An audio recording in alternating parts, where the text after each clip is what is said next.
How about breakfast tomorrow? Tomorrow? I get up at about 1 o'clock. 1 o'clock? 1 o'clock. Well, I gotta... I'm thinking I don't... Come on, do you want or not? Yeah, I want... okay, alright. Okay, 1 o'clock. 1 o'clock. Okay. See you tomorrow. Oh, Iris. My name is Travis.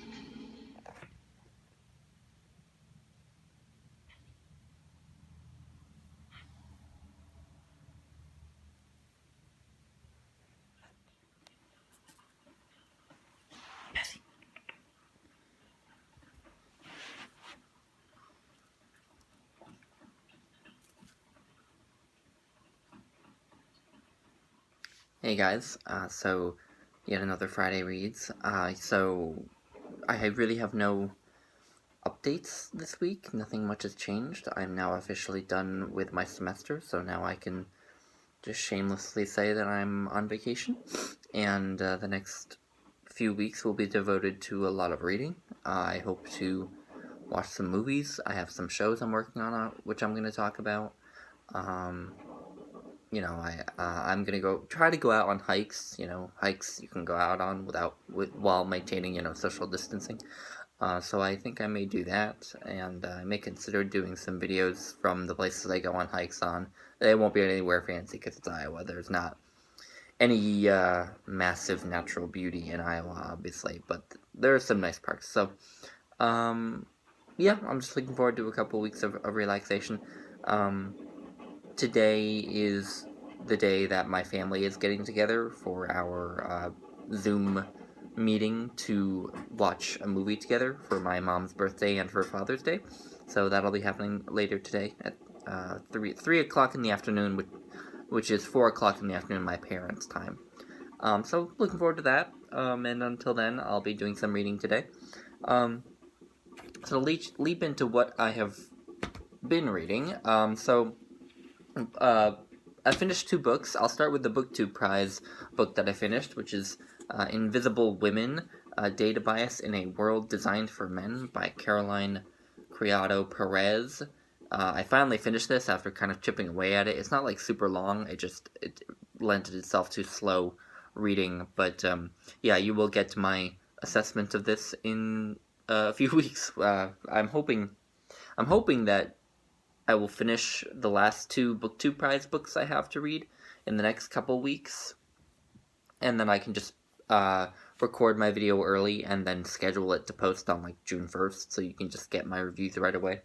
But I've started now to make a bit more headway into Know My Name by Chanel Miller. Done with the first chapter of that one, and I think soon I'll start to dig into The Ice at the End of the World. So now, moving on to the non-Booktube Prize books. So this week I also finished God, a Biography by Jack Miles. I read this for maybe Midrash, and I will leave the information for that readathon in the description. And this was fantastic. I say that without much hesitation, just because I think that if you're interested in the Bible at all, whether as a work of literature or as a religious text, then I think this is really essential reading. I will never quite read the Bible the same way after having encountered this book. I do want to make a whole video about it. However, that is going to be difficult because it's going to be really hard for me to get my thoughts on it into a coherent state and to make a video that can do the book justice in any way. I did briefly consider doing a dual review of it and my next book, A History of God by Karen Armstrong, because they both kind of take, obviously, God as their subject. But I think that might be a bit too much, because they're both kind of loaded books. They're both, they're both deep. They're both full of discussion points. So that might just be a bit much. But anyway, I will either be doing a dual review of these or I will be doing one on each. In either case, I will be talking about both. But I'm working on this one. I'm working on a sort of script for this one. I do script some of my videos. I don't script and then read off the script verbatim, but I do often write up a script to force myself to get my thoughts into a coherent state and then have the script in front of me as a prompt as I make the video. Because I don't want to become too, stilted and I guess rehearsed sounding or something in my videos ever. But I also like to actually have, especially for the review videos, I want to actually have my thoughts arranged in a coherent manner so that my video makes sense when I make it.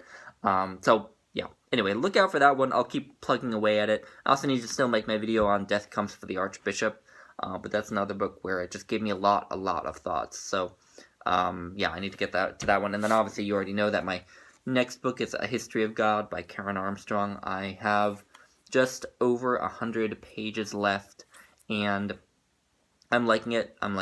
Armstrong is always really informative, really accessible. She covers a lot of ground in this book. It is chock full of content. It's going to be a little bit overwhelming to do a video on. Whereas with God, a Biography, I'm just nervous of not doing the high-minded ideas justice. With this one, I'm more worried about not being able to do the sheer amount of content that's in it justice in one video. So yeah, I didn't make my job easy this month. So we'll see how that goes. And then the books I'm currently reading are, well, aside from the ones I've already spoken about, the other ones are 1491, New Revelations of the Americas Before Columbus by Charles Mann. And I'm buddy reading this with Peggy Krakowski from the History Shelf and Patrice Jones. And I finished the first chapter. We're only reading 50 pages a week, so it'll take us a few weeks to get through this. And I'm really liking it so far. It's really well written, really snappily written, really easy to read. It goes by really quickly, and also just super informative. It's really opening my eyes to a lot of things. So anyway, I don't know. This is another one where I may do a video about it, and where I think doing a video about it may be slightly easier than these other ones. So working on that one, and then finally, I'm still chipping away at The War with Hannibal by Livy, and I'm about a quarter of the way through now, and still enjoying it quite a bit, actually. Yeah, I think I agree that Livy is just a really good storyteller, and so I'm liking just reading a little bit every day. And then some films I watched this week. I watched Monty Python and the Holy Grail on Sunday, and yeah, I just needed some like mindless, humorous distraction, and I think Monty Python and the Holy Grail is brilliant. I think it's underappreciated how hard it is to be as ridiculous as that movie is, and not just be dribble, to actually have the movie be entertaining and rewatchable. I think it's really good. And then on Tuesday, actually, I watched You Were Never Really Here, directed by Lynne Ramsay. I believe the film is from 2017, and I thought it was really, really interesting. It's very sort of spare in its dialogue and in its story. The plot is very simple. The storytelling is very simple. There are no major pyrotechnics with the filmmaking or anything like that, but it still has a lot of undertones to it and a lot of layers to it still, which made it really engaging for me, and I really liked it. And what I think is also interesting about it is that it is one of the few films to deal directly with the issue of human trafficking and like sexual slavery, and so if that's anything you're interested in, then this is a film that you might find interesting. And then I also watched Taxi Driver, the Martin Scorsese film, which is on Netflix right now. It was actually my first Scorsese. I haven't seen a single Scorsese until yesterday.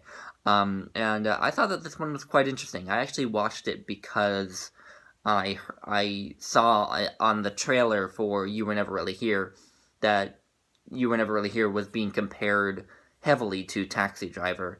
And I have to say, well, superficially, I can kind of see why people would say that You Were Never Really Here is, in a plot sense, similar to Taxi Driver in terms of the exterior. I just feel like, in terms of, like, aesthetic, in terms of theme, in terms of the details of the plot and everything, I didn't quite see why people were calling You Were Never Really Here this 21st Century Taxi Driver.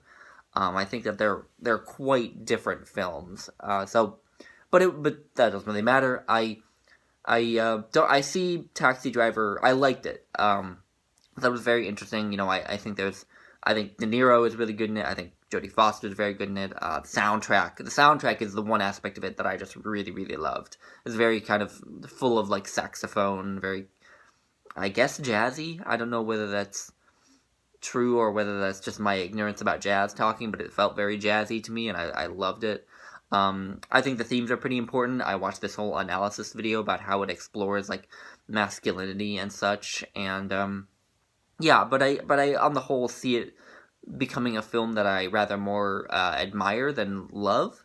But anyway, it did make me a lot more interested in exploring more of Scorsese's other work, because again, it is my first Scorsese, and there are a number of his films on different streaming services, so I may go seek some more out. The one that I'm most interested in seeing is The Last Temptation of Christ, which would be a good maybe Midrash film. But anyway, and then finally, I want to talk about some of the shows that I'm watching. I'm currently making my way through The Sopranos for the first time. Yeah, I just finished the first season yesterday, and I really am liking it. Yeah, I think it's very psychologically attuned. I like it, and yeah, I mean, I don't have anything to add about what's been said about The Sopranos. I'm just really, really enjoying it. It's become more and more addictive as I've gotten further into it. Yeah, I'm like it. And then I'm also watching The Golden Girls, the sitcom with Betty White and Estelle Getty and Rue McClanahan, and I can't remember the fourth actress's name, but and it's just so good. It absolutely deserves the reputation it has for being one of the best sitcoms ever. It's just so, the writing is so snappy, the actresses are brilliant in the way that they deliver their lines and play the scenes. I mean, yeah, it's so good. It's so good. I'm also watching Community, and the thing with Community is that I'm on season 4 right now, and as I understand it, season 4 is widely considered to be the weakest season of Community. It was the season where Dan Harmon left the show, and he returned for seasons 5 and 6. So seasons 5 and 6 are considered to be a vast improvement over season 4. But I'm in the middle of season 4, and so I'm making slow progress through it because it's just not quite as good. But on the whole, I really like Community. I think it's a hoot. So anyway, yeah, that's what's going on in my life. Yeah, I'm just gonna read today, and obviously have my get together with my family. And we're all gonna eat ice cream separately, and we're all supposed to have alcoholic beverages. So I have a bottle of wine. So anyway, yeah. So thanks for watching, guys. If you have thoughts on any of the books or any of the movies or shows that I mentioned, then sing out in the comments. And anyway, I'll let you go, and I'll talk to you later. Bye, guys.